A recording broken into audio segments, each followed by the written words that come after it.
ಮೈ sugar ಸಕ್ಕರೆ ಕಾರ್ಖಾನೆಯ ವಿರುದ್ಧ ನೌಕರರು ಪ್ರತಿಭಟಿಸಿದರು. ಕಳೆದ 3 ತಿಂಗಳಿನಿಂದ ಮೈ ಶುಗರ್ ಕಾರ್ಖಾನೆ ಸಂಬಳ ನೀಡಿಲ್ವಂತೆ. ಗುತ್ತಿಗೆ ಆಧಾರದ ಮೇಲೆ ನೌಕರರು ಕೆಲಸ ನಿರ್ವಹಿಸ್ತಾ ಇದ್ದು ಆರ್ಬಿ ಟೆಕ್, ಟೆಕ್ನೋಕ್ರಾಫ್ಟ್ ಮತ್ತು ರೆಕ್ಲೈಮರ್ ಕಂಪನಿಗಳು ಸಂಬಳ ನೀಡದೆ ಸಬೂಬು ಹೇಳ್ತಿದ್ದಾವಂತೆ.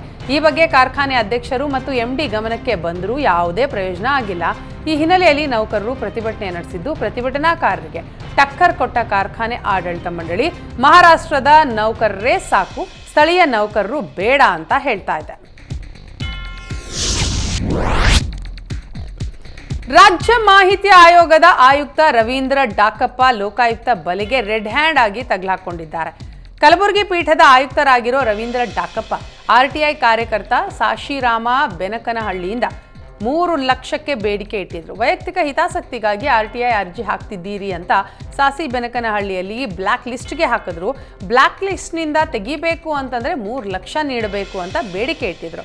ಈ ಬಗ್ಗೆ ಸಾಸಿ ಬೆನಕನಹಳ್ಳಿ ಲೋಕಾಯುಕ್ತಕ್ಕೆ ಮಾಹಿತಿಯನ್ನ ನೀಡಿದ್ದು, ಫೋನ್ ಪೇ ಮೂಲಕ 1 ಲಕ್ಷ ಹಣ ಪಡೆಯುವಾಗ ಲೋಕಾಯುಕ್ತ ಡಿವೈಎಸ್ಪಿ ಗೀತಾ ಬೇನಾಳ ನೇತೃತ್ವದ ತಂಡಕ್ಕೆ ರೆಡ್ ಹ್ಯಾಂಡ್ ಆಗಿ ಸಿಕ್ಕಿಬಿದ್ದಿದ್ದಾರೆ.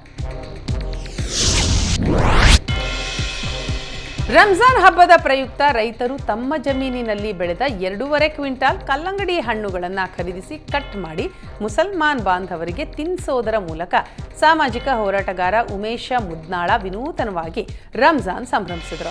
ಈ ವೇಳೆ ಸಾಮಾಜಿಕ ಹೋರಾಟಗಾರ ಉಮೇಶ ಮುದ್ನಾಳ ಮಾತನಾಡಿ, ಹಿಂದೂ ಮುಸ್ಲಿಂ ಎಂಬ ಭೇದ ಭಾವ ಮಾಡದೆ ನಾವೆಲ್ಲರೂ ಒಂದು ಎಂಬ ಸಹಬಾಳ್ವೆಯಿಂದ ಬದುಕಬೇಕು. ಹಿಂದೂ ಮುಸ್ಲಿಂ ಎಲ್ಲರೂ ಜೊತೆಗೂಡಿ ಹಬ್ಬ ಆಚರಿಸಿದ್ರೆ ಹಬ್ಬಕ್ಕೂ ಮೆರುಗು ಬರುತ್ತೆ ಅಂತ ಹೇಳಿದರು. ನಾವೆಲ್ಲ ಭಾರತಾಂಬೆಯ ಮಕ್ಕಳು ಅಂತ ಸಾಮರಸ್ಯದ ಮಾತುಗಳನ್ನು ಆಡಿದರು.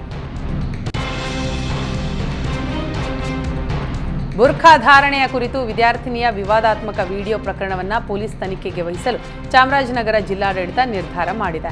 ಈ ಸಂಬಂಧ ಶಿಕ್ಷಣ ಇಲಾಖೆ ಅಧಿಕಾರಿಗಳೊಂದಿಗೆ ಜಿಲ್ಲಾಧಿಕಾರಿ ಶಿಲ್ಪಾ ನಾಗ್ ಸಭೆ ನಡೆಸಿ ತೀರ್ಮಾನ ಕೈಗೊಂಡರು.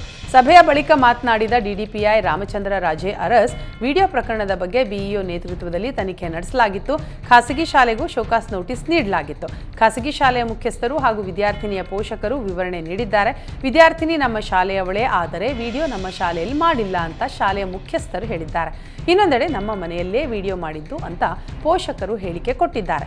ಸತ್ಯಾಸತ್ಯತೆ ಏನು ಅನ್ನೋದರ ಬಗ್ಗೆ ಪೊಲೀಸರಿಂದ ತನಿಖೆ ನಡೆಸಲು ನಿರ್ಧರಿಸಲಾಗಿದೆ.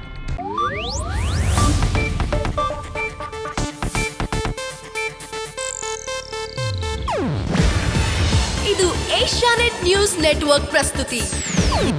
ನೀವು ನೋಡ್ತಿದ್ದೀರಾ ಏಷ್ಯಾನೆಟ್ ಸುವರ್ಣ ನ್ಯೂಸ್.